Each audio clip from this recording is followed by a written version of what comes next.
Hello दोस्तों, आप सभी को स्वतंत्रता दिवस की हार्दिक शुभकामनाएं। मैं कुलदीप सिंह आप सभी का स्वागत करता हूं हमारे ऑफिशियल यूट्यूब चैनल प्रैक्टिकल ज्ञान में। जैसा कि आप लोग जानते हैं कि हमारे कॉम्पिटिटिव एग्जाम में बहुत सारे क्वेश्चन आते हैं साइंस से रिलेटेड। तो आज हम एक ऐसा टॉपिक डिस्कस करने जा रहे हैं जिससे लगभग हर एक एग्ज़ाम में एक क्वेश्चन आता ही है, चाहे वो एसएससी का एग्ज़ाम हो, चाहे वो रेलवे का एग्ज़ाम हो, चाहे एयरफोर्स का एग्ज़ाम हो या क्लास 10th या 12th का बोर्ड एग्ज़ाम हो। तो हम लोगों का आज का टॉपिक है दर्पण द्वारा किसी वस्तु के प्रतिबिंब का बनना। दर्पण द्वारा किसी वस्तु के प्रतिबिंब का बनना। अब हम जानते हैं दर्पण भी हमारे कितने प्रकार के होते हैं, दो प्रकार के। एक होता है अवतल दर्पण। पहला कौन सा होता है? अवतल दर्पण। अवतल दर्पण का मतलब होता है कॉनकेव मिरर।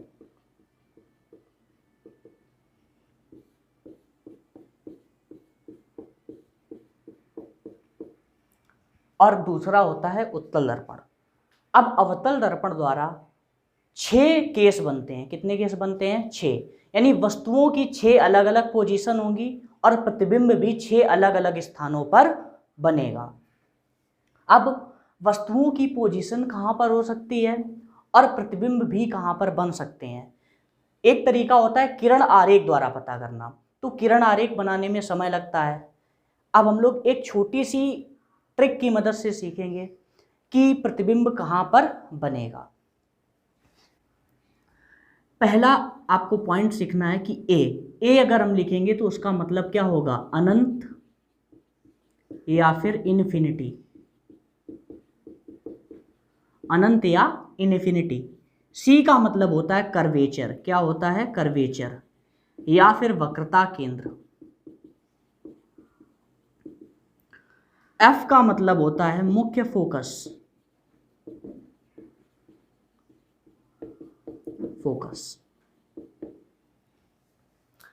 अब देखिए, अब हम क्या करेंगे, हमें 5 पोजीशन सीखनी है। 5 पोजीशन कैसे सीखेंगे? देखिए, हमने लिखा ए, सी और एफ। ए, सी और एफ। अगर वस्तु है ए पर, अगर वस्तु कहाँ पर है? ए पर, तो बेटा अगर वस्तु ए पर है तो प्रतिबिंब भी कहाँ पर बन जाएगा? एफ पर। अगर वस्तु अनंत पर रखी है तो प्रतिबिंब मुख्य फोकस पर बनेगा। वस्तु होगी अनंत पर, प्रतिबिंब होगा मुख्य फोकस पर। जिधर एरो लगा होगा उधर प्रतिबिंब होगा और जिधर एरो नहीं लगा होगा उधर क्या होगी? वस्तु। वस्तु कहाँ है? अनंत पर, तो प्रतिबिंब कहाँ बनेगा? मुख्य फोकस पर। और अगर वस्तु है अगर वस्तु रख दें अनंत और वक्रता केंद्र के बीच में, अगर वस्तु रख दें अनंत और वक्रता केंद्र के बीच में, तो प्रतिबिंब बन जाएगा वक्रता केंद्र और मुख्य फोकस के बीच। वस्तु कहाँ होगी? अनंत और वक्रता केंद्र के बीच में, तो प्रतिबिंब कहाँ बन जाएगा? वक्रता केंद्र और मुख्य फोकस के बीच। और अगर वस्तु को कहाँ पर रख देंगे? वक्रता केंद्र पर। अगर वस्तु को कहाँ रखेंगे? वक्रता केंद्र पर, तो प्रतिबिंब भी बेटा कहाँ बन जाएगा? वक्रता केंद्र पर। अगर वस्तु वक्रता केंद्र पर है तो प्रतिबिंब भी वक्रता केंद्र पर बनेगा। और अगर वस्तु रखी जाए वक्रता केंद्र और मुख्य फोकस के बीच, अगर वस्तु रखी जाए वक्रता केंद्र और मुख्य फोकस के बीच, वक्रता केंद्र और मुख्य फोकस के बीच, तो प्रतिबिंब कहाँ बन जाएगा? अनंत और वक्रता केंद्र के बीच। तो प्रतिबिंब कहाँ पर बन जाएगा? अनंत और वक्रता केंद्र के बीच में। और अगर वस्तु को रख देंगे मुख्य फोकस पर, तो प्रतिबिंब भी कहाँ पर बन जाएगा? अनंत पर। फिर से एक बार हम रिपीट कर रहे हैं। अगर वस्तु है हमारी अनंत पर तो प्रतिबिंब बनेगा मुख्य फोकस पर। अगर वस्तु है अनंत और वक्रता केंद्र के बीच में तो प्रतिबिंब बनेगा वक्रता केंद्र और मुख्य फोकस के बीच में। और अगर वस्तु है वक्रता केंद्र पर तो प्रतिबिंब भी कहाँ पर बन जाएगा? वक्रता केंद्र पर। और अगर वस्तु रखी है वक्रता केंद्र और मुख्य फोकस के बीच, तो प्रतिबिंब कहाँ बनेगा? अनंत और वक्रता केंद्र के बीच। और अगर वस्तु रखी है मुख्य फोकस पर तो प्रतिबिंब कहाँ पर बन जाएगा? अनंत पर। उम्मीद करता हूं आपको इतना समझ में आया होगा। अब हम लोग आगे पढ़ते हैं। इसी में एक और प्रश्न आता है कि प्रतिबिंब की प्रकृति क्या होगी? What is the nature of image? Image का नेचर क्या होगा? तो हमें सीखना है क्या? प्रतिबिंब की प्रकृति। प्रतिबिंब की प्रकृति।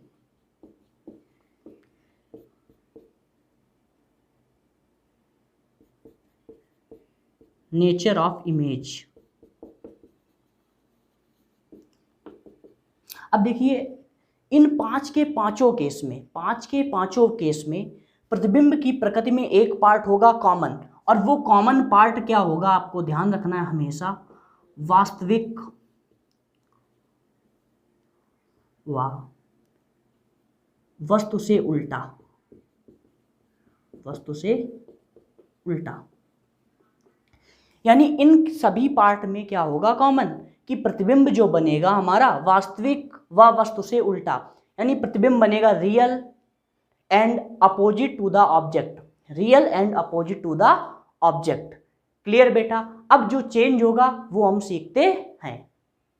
चलिए अब आगे सीखते हैं हम लोग। सीखना है हमें क्या? प्रतिबिंब की प्रकृति, नेचर ऑफ इमेज। अब हमने आपको एक चीज बताई कि कॉमन पार्ट क्या होगा। कॉमन पार्ट हमारा होगा कि वास्तविक और उल्टा। क्या होगा? कॉमन पार्ट वास्तविक उल्टा, यानी जो इमेज बनेगी वो क्या बनेगी? Real and opposite.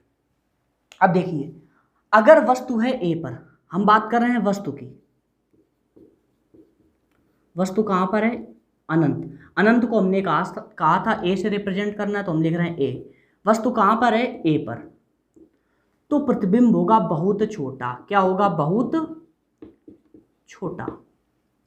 अगर वस्तु है ए और सी के बीच, ए और सी के बीच, बात किसकी हो रही है? वस्तु की। किसकी हो रही है? वस्तु। वस्तु कहां पर है? ए और सी के बीच, तो प्रतिबिंब क्या हो जाएगा? छोटा। अगर वस्तु है सी पर, कहां पर है? सी, यानी कि वक्रता केंद्र या कर्वेचर पर, तो प्रतिबिंब होगा बेटा बराबर। क्या होगा? बराबर। अगर वस्तु है, वस्तु कहां पर है?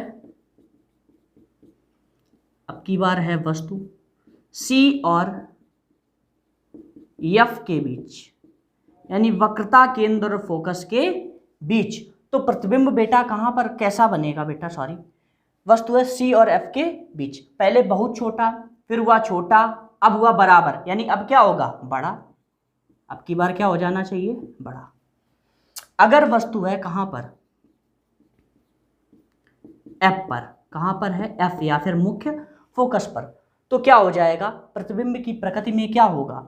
वस्तु अगर कहां पर है? एफ पर, तो प्रतिबिंब पहले बना बहुत छोटा, फिर बना छोटा, फिर हुआ बराबर, फिर हुआ बड़ा, तो अब की बार बेटा क्या हो जाएगा? बहुत बड़ा। अब अगर आपसे कोई प्रश्न पूछ दे कि अगर वस्तु रखी है अनंत पर तो प्रतिबिंब कहां पर बनेगा? आपने तुरंत मन में ध्यान किया कि अगर वस्तु ए पर है तो प्रतिबिंब कहां पर बन जाता है? एफ पर। अब पूछ दिया उसने कि प्रतिबिंब की प्रकृति क्या होगी? प्रतिबिंब की प्रकृति क्या होगी? तो प्रतिबिंब की प्रकृति क्या होगी? हमने कहा कॉमन पार्ट है, ये तो सब में आएगा। प्रतिबिंब की प्रकृति बता देंगे वास्तविक उल्टा। वस्तु कहां पर है? अनंत पर, तो प्रतिबिंब मुख्य फोकस पर। प्रकृति क्या हो गई? वास्तविक उल्टा व वस्तु से बहुत छोटा। प्रतिबिंब जो बनेगा अगर वस्तु अनंत पर है तो प्रतिबिंब बनेगा वास्तविक उल्टा व वस्तु से बहुत छोटा।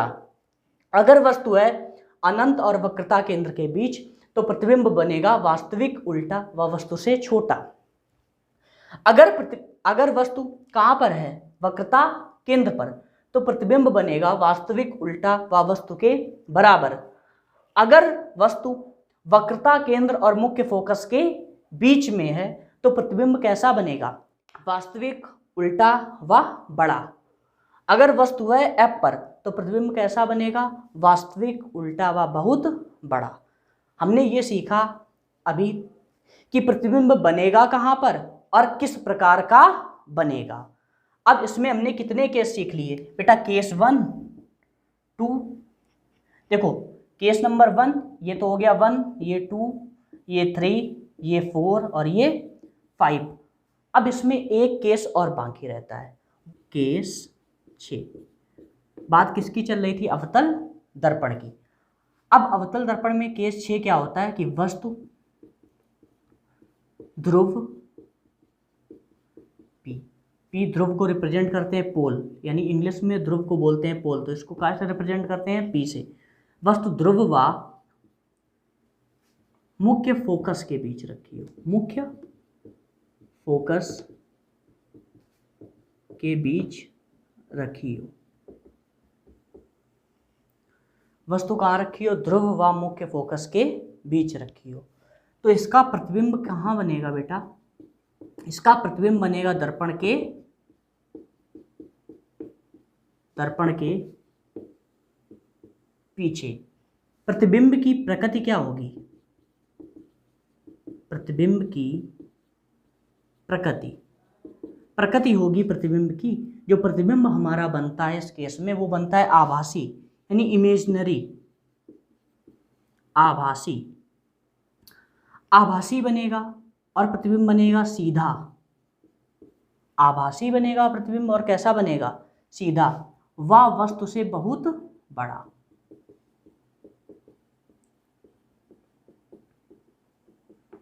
फिर से एक बार समझने की कोशिश करते हैं कि अगर वस्तु ध्रुव व मुख्य फोकस के बीच रखी हो, अगर वस्तु ध्रुव व मुख्य फोकस के बीच रखी हो तो प्रतिबिंब कहां पर बनेगा? दर्पण के पीछे। किस दर्पण की बात हो रही है यहां पर? अवतल दर्पण की। किसकी बात हो रही है बेटा? अवतल दर्पण। किसकी बात चल रही थी? अवतल दर्पण की। और प्रतिबिंब की प्रकृति क्या होगी? प्रतिबिंब की प्रकृति आभासी बनेगा, प्रतिबिंब सीधा बनेगा, वह वस्तु से बहुत बड़ा। क्लियर बेटा? तो अवतल दर्पण द्वारा जितनी भी स्थितियां बनती थी वो सभी हमने क्लियर कर ली। अब अगला दर्पण हमारा आता है, कौन सा दर्पण? बी नंबर दर्पण है, कौन सा आपका? उत्तल दर्पण। उत्तल दर्पण को बोलते हैं कॉन्वेक्स मिरर। क्या बोलते हैं? Convex mirror. अवतल को क्या बोलते थे? Concave mirror. क्या बोलते थे? Concave mirror. और उत्तल को क्या बोलते हैं? Convex mirror. अब उत्तल दर्पण में केवल एक ही स्थिति होती है। उत्तल दर्पण में क्या होती है? एक ही स्थिति होती है कि वस्तु क्या होनी चाहिए? वस्तु दर्पण के सम्मुख किसी भी स्थान पर रखी हो, किसी भी स्थान पर रखी हो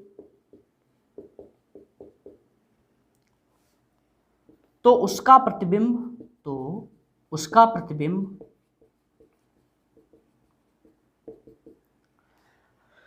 वस्तु दर्पण के सम्मुख किसी भी स्थान पर रखी हो तो उसका प्रतिबिंब दर्पण के पीछे बनता है। और प्रतिबिंब की प्रकृति यहां पर क्या होगी? प्रकृति क्या होगी? आभासी, सीधा, व वस्तु से छोटा। हमने आपके अवतल दर्पण के सारे केस क्लियर कर लिए और उत्तल दर्पण द्वारा जो एक केस बनता था वो भी क्लियर कर लिया। आप सभी के लिए एक इम्पॉर्टेंट इन्फॉर्मेशन है कि हम लोग अभी अपने इसी चैनल पे इसी प्रकार के वीडियो लाते रहेंगे और धीरे धीरे हम लोग आपका जितने भी कॉम्पिटिटिव एग्जाम होते हैं उनकी सबकी तैयारी करवाएंगे। आपका अभी कुछ दिन बाद से अर्थमेटिक के जितने भी चैप्टर हैं, अर्थमेटिक के सारे चैप्टर आपको क्लियर कराए जाएंगे एक एक करके, विद कॉन्सेप्ट, ट्रिक्स, और बीच बीच में इस प्रकार के भी सेशन आपको लाते रहेंगे। अगर आपको हमारा वीडियो पसंद आया है तो वीडियो को लाइक करें, शेयर करें और हमारे चैनल को सब्सक्राइब करें। धन्यवाद।